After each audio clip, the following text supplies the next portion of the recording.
আসসালামু আলাইকুম রহমতুল্লাহ। বেশি জন নয়, মাত্র 15 জন হাসপাতালে। পদ পদবি নিয়ে আপনারা জানেন, সারা বাংলাদেশে বৈষম্য বিরোধী ছাত্র আন্দোলন, নাগরিক কমিটি, আবার নতুন করে জাতীয় নাগরিক পার্টি, এদের মধ্যে সংঘর্ষ হয়। আর এই সংঘর্ষে আপনারা জানেন দেশীয় অস্ত্রশস্ত্রের প্রদর্শনী হয়। অর্থাৎ আগেকার যে বড় বড় রাজনৈতিক দলগুলো পদ পদবি নিয়ে যেমন বিভিন্ন ধরনের ফাইটিং সিচুয়েশন হয়, ঠিক বৈষম্য বিরোধী ছাত্র আন্দোলন, নাগরিক পার্টি, নাগরিক কমিটি, এরা একই ভূমিকায় অবতীর্ণ হয়েছে। গতকাল রাতে ইফতারের পরে কুষ্টিয়ায়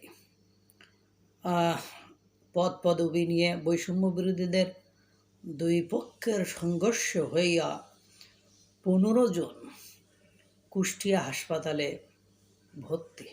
সরকারি হাসপাতাল, সেখানে ভর্তি। তারা বলছে এরকম যে আমরা একটা লাইব্রেরি করেছি, সেখানে পদ পদবি নিয়ে আমাদেরই মধ্যে সংঘর্ষ হয়েছে এবং কিছু কিছু বাটপার আছে আবার, তারা আবার বলতেছে আমরা যে সংস্কার করতে চাই, এই সংস্কার অনেকে করতে চায় না, দেশকে এগিয়ে নিতে চায় না, এজন্য তারা আমাদেরকে পিটিয়েছে। পাগল খাইছে নাকি? এই সময় তোমার পদ পদবি নিয়ে তোমরা নিজেরা মারামারি করো, বিভিন্ন জায়গায় ঝামেলা করো। তোমাদের 3 জনের মুখের কথা শুনলাম, তোমরা 3 রকম বলেছ।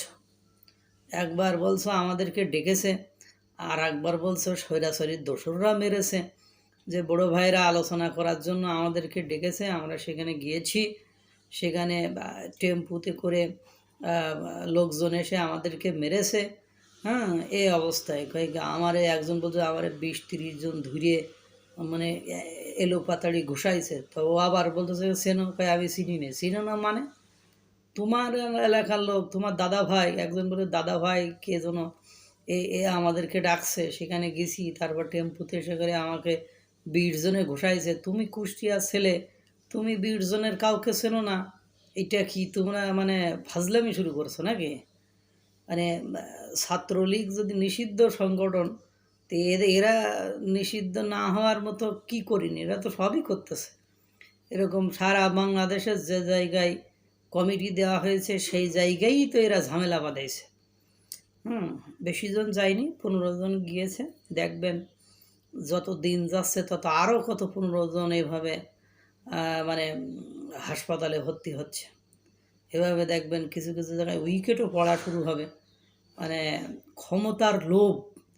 এই ছাত্ররা যাদের পড়ার টেবিলে থাকার কথা, আমরা যখন পড়াশোনা করেছি তখন আমরা রাতের পর রাত, দিনের পর দিন দেখেছি যারা চাকরির জন্য পড়াশোনা করে, আমার বন্ধু বান্ধব যারা চাকরি করে, তাদেরকে আমরা দেখেছি যে 24 ঘন্টার মধ্যে তারা 14-15 ঘন্টা শুধু বই পড়ে, আর এরা সারাদিন রাজনীতি করে বেড়ায়। তা রাজনীতির ভেতরে কী আছে?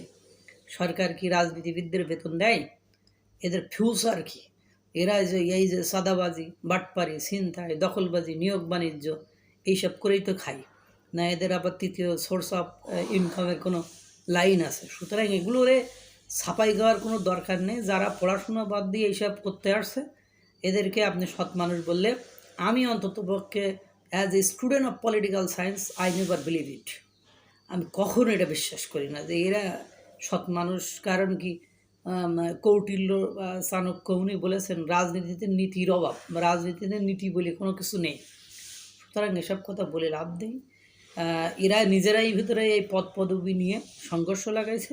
এখন কথা এলো, কেউ কেউ আওয়ামী লীগের দোষ দিতে চাচ্ছে, কেউ কেউ অন্য কারোর দোষ দিতে চাচ্ছে। কারণ তারা বুঝতেছে যে নিজেদের মধ্যে যে এই সংঘর্ষ বাঁধাইছি, নিজেদের উপর দোষারোপ করলে আমাদের প্রেশার আসতে পারে, এই জন্য এরকম বলছে। আরও হবে, দেখবেন আপনারা যে মিথ্যা কথা বলেন না, আপনারা অন্যকে ক্ষতি করতে চান, আপনাদের আরও কত কিছু হয়। Wait and C. আল্লাহ তাআলা সকলকে ভালো রাখুক, সুস্থ রাখুক। আসসালামু আলাইকুম ওয়া রাহমাতুল্লাহ।